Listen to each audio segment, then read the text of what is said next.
students, I am Dr. Nisha Pal, Assistant Professor, Department of Sociology, हर्ष विद्या मंदिर PG college Raisi Haridwar. It's a sociological bulletin. तो हम एक एक concept को 4 to 5 मिनट्स में कंप्लीट करते हुए चलेंगे। तो रॉबर्ट के मर्टन का हमारा नेक्स्ट टॉपिक है डेविएंस, जिसको हम हिंदी में बोलते हैं विचलन। विचलन की बात इमाइल दरखाइम ने भी की है, लेकिन इमाइल दरखाइम ने बोला कि जितने भी संस्थागत नियम हैं, जो भी सोसाइटी को चला रहे हैं, जितनी भी ऑर्गेनाइजेशन बनाए रखने में जितने भी नियम हैं, यदि हम उनको फॉलो नहीं करते हैं तो दैट इज़ कॉल्ड विचलन। Okay, that is called deviant. लेकिन रॉबर्ट के मर्टन ने बोला कि नहीं, ऐसा नहीं है। जो विचलन है उन्होंने बताया दो तरह के होते हैं, एक अच्छे विचलन होते हैं और एक बुरे विचलन होते हैं, गुड डेविएंट्स एंड बैड डेविएंट्स।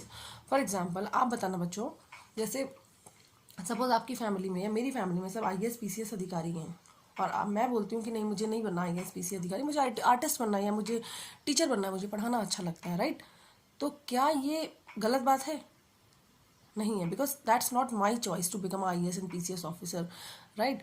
तो मेरी फैमिली वालों के लिए हो सकता है ये विचलन हो, बट क्या ये बुरा विचलन है? आपको सोचो, नहीं, ये बुरा विचलन नहीं है, because it all depends on your choice, right? तो इसको हम कहेंगे अच्छा विचलन। और एक विचलन ये है कि आपकी फैमिली में सब IAS PCS अधिकारी हैं और आप पैसा कमाने के लिए आप क्रिमिनल बन जाते हो, आप कुछ गलत काम करते हो, आप ड्रग्स बेचते हो, राइट? या कुछ भी, आप किसी भी तरीके का आप गलत काम करते हो, तो दैट इज़ कॉल्ड बैड डेविएंट्स, ठीक है?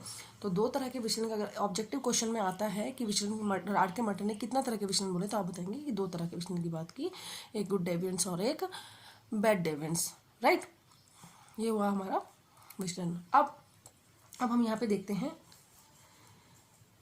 आर के मर्टन ने स्ट्रेन थ्योरी दी है, तनाव का सिद्धांत, ठीक है? तो बच्चों इसमें आप एक चीज़ ध्यान रखना, प्लस और माइनस की हेल्प से हम लोग चलेंगे, ठीक है? Plus and minus. तो दो चीज़ें सबसे पहले आप समझ लो, एक है लक्ष्य और एक है उस लक्ष्य को प्राप्त करने के लिए साधन। लक्ष्य को हम साध्य भी बोलते हैं और साधन हो गया उस लक्ष्य को पूरा करने के लिए जिस भी चीज़ का आप यूज़ कर रहे हो। फॉर एग्जाम्पल मैं छोटा सा आपके लोगों के लिए एग्जाम्पल देती हूँ। सपोज आपको देहरादून जाना है, तो देहरादून जाने के लिए आपके साधन क्या क्या हो सकते हैं? कार हो सकती है, ट्रेन हो सकती है ना, बस हो सकती है, scooter, Activa, whatever, bikes, okay? तो ये आपके साधन हो गए। तो तनाव का सिद्धांत यदि हमें समझना है तो हमें दो चीज़ों को ध्यान रखना होगा, लक्ष्य और साधन को। तो सबसे पहले मर्टन ने बात की है कॉन्फर्मिटी। आप इसको ऐसे भी याद कर सकते हो, CIR333, CIR 3 बार R है, ओके? ये इंग्लिश में कोड है, हिंदी में हम पढ़ेंगे अभी, ठीक है? C स्टैंड फॉर कॉन्फर्मिटी, जिसको हम बोलते हैं हिंदी में अनुकूलन। यदि आपका लक्ष्य प्लस है, यानी आपने एक अच्छा लक्ष्य सोचा और आपने उस लक्ष्य को पूरा करने के लिए साधन भी उचित तरीके से अपनाए, ठीक है? तो वो क्या हो जाएगा आपका अनुकूलन, कि आपने समाज में लक्ष्य भी अच्छा चुना और उस लक्ष्य को प्राप्त करने के लिए साधन भी अच्छे चुने। तो दोनों में साइन क्या आएगा? प्लस, और प्लस का साइन आएगा, ठीक है? जैसे आपने कहा कि भैया IAS PCS बनना, तो आपने कोचिंग ली, प्रॉपर तैयारी करी, और तो क्या हो गया, आपका साधन भी सही था और लक्ष्य भी आपका सही था। अगर आप चीटिंग करते या कुछ भी करते, चीटिंग करके पास होते, तो साधन आपका माइनस में चला जाता। अब C स्टैंड्स फॉर कॉन्फर्मिटी, I से आपका आता है इनोवेशन, जिसको हम बोलते हैं नवाचार, ठीक है? नवाचार का मतलब होता है बच्चों की कुछ ऐसा करना जो औरों से अलग हो, ठीक है? अब आपने लक्ष्य तो चुन लिया, क्योंकि सोसाइटी आपको लक्ष्य दे देती है कि भैया IAS अच्छी जॉब है, PCS अच्छी जॉब है ना, असिस्टेंट प्रोफेसर बनना अच्छी जॉब है। तो आपने एक लक्ष्य चुन लिया कि मुझे असिस्टेंट प्रोफेसर बनना है, पर आपने बोला कि नहीं भाई, मैं इस तरीके से नहीं बनूंगा, या फिर आपने सोचा कि मुझे पैसा कमाना है बहुत, तो जरूरी नहीं है मैं टीचर बनूं या PCS अधिकारी बनूं या कोई भी गवर्नमेंट जॉब करूं ब्यूरोक्रेट्स की, मैं कुछ और भी कर सकता हूँ। मैं यूट्यूबर बन के जॉब कर सकता, मैं पैसा कमा सकता हूँ, मैं टिकटॉकर बन के पैसा कमा सकता हूँ, राइट? सोशल मीडिया पे आप काम करके पैसा कमा सकते हो। तो आपने लक्ष्य चुना, बट साधन आपका नया था, नवाचारों के साथ था, ठीक है? तो साधन में आपका क्या लग जाएगा? माइनस लग जाएगा। लक्ष्य प्लस और साधन माइनस हो जाता है। अब नेक्स्ट आता है आपका R से रिचुअलिज्म, जिसको हम बोलते हैं कर्मकांडवाद, ठीक है? रिचुअलिज्म का मतलब होता है बच्चों, आप अपना लक्ष्य ही भूल जाते हो, ठीक है? जितनी भी कुर्सियों पे लोग बैठे हुए हैं, वो किस लिए बैठे हुए हैं? समाज का भला करने के लिए बैठे हुए हैं। Suppose I am appointed as a teacher, तो मेरा सबसे पहला लक्ष्य ये होना चाहिए कि मैं स्टूडेंट्स का भला करूं हर तरीके से, है ना? उनका, बच्चों को प्रॉफिट होना चाहिए पढ़ाई में भी और नॉलेज में भी। तो और होता क्या है जनरली, जितनी भी बैंक में या किसी भी गवर्नमेंट ऑफिस में, मैं particular, I am not talking about any authorities, तो जितनी भी पर्टिकुलर चीज़ें हैं, अब वो लक्ष्य भूल जाते हैं कि हमें जनता की सेवा के लिए अपॉइंट किया गया है।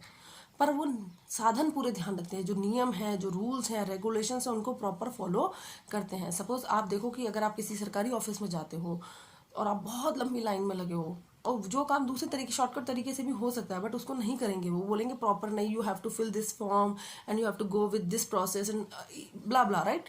तो आपको वो सारी चीज़ें फॉलो करनी पड़ेगी।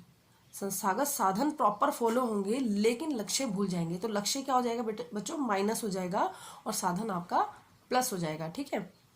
क्यों? क्योंकि वो लक्ष्यों को भूल गए। आप खुद देखो ना, आप किसी भी सरकारी उसमें या ग्राम पंचायत कहीं पर भी अगर आप जाते हो तो आप ये देखोगे कि वो हमारे भले को भूल गया, ठीक है, और उसने साधन पूरे फॉलो करे, कि नियमों का उसने पूरा पालन कराया, तो लक्ष्य माइनस हो जाएंगे और साधन आपके क्या हो जाएंगे, साधन आपके प्लस होंगे, क्योंकि वो प्रॉपरली फॉलो कर रहे हैं। अब नेक्स्ट आता है आपका आर से रेट्रिटिज्म, जिसको हम बोलते हैं पश्चगमनवाद, ठीक है। इसमें क्या होता है बच्चों, ना तो लक्ष्य होते हैं और ना ही साधन होते हैं। लक्ष्य भी माइनस और साधन भी आपके माइनस होते हैं, किसी को भी फॉलो नहीं किया जाता। जैसे हमारी सोसाइटी में जैसे संत महात्मा हैं, ठीक है, जितनी भी नशेड़ी हैं, आप देखते हो कुछ लोग शराब पी के सड़क के किनारे पड़े हैं। इस तरह के जो लोग होते हैं, उन्हें सोसाइटी में ना तो किसी लक्ष्य से मतलब होता है और ना ही किसी तरीके के उन्हें संस्थागत साधनों से किसी भी प्रकार का मतलब होता है, ठीक है। तो लक्ष्य भी माइनस और साधन भी माइनस होते हैं। नेक्स्ट आता है आपका आर से रिबेलियन, जिसको हम बोलते हैं विद्रोह। अब इसमें आपका लक्ष्य प्लस भी हो सकता है और माइनस, संसाधन भी प्लस हो सकते हैं और माइनस भी हो सकते हैं और माइनस भी। तो इसमें हम साइन लगाएंगे प्लस माइनस और प्लस माइनस, लक्ष्य में भी प्लस माइनस और साधन में भी प्लस माइनस का हम साइन लगाएंगे। जैसे हमारे क्रांतिकारी हैं, कभी कभी वो लक्ष्य को भी फॉलो करते हैं और संस्थागत साधनों को भी फॉलो करते हैं, और कभी कभी ऐसा होता है कि उन्हें बहुत ज़्यादा आक्रोश है, बहुत ज़्यादा गुस्सा है, तो ना वो लक्ष्य को फॉलो करते हैं और ना ही वो साधन को फॉलो करते हैं। तो आप इसमें जो साइन लगाओगे, कैसे लगाओगे, प्लस और माइनस। इधर संसाधन में भी आप क्या, संस्थागत साधन में भी आप क्या लगाओगे, प्लस, और उसके नीचे आप लगाओगे माइनस। तो ये था मर्टन का strength theory. Thank you so much, wish you all the best.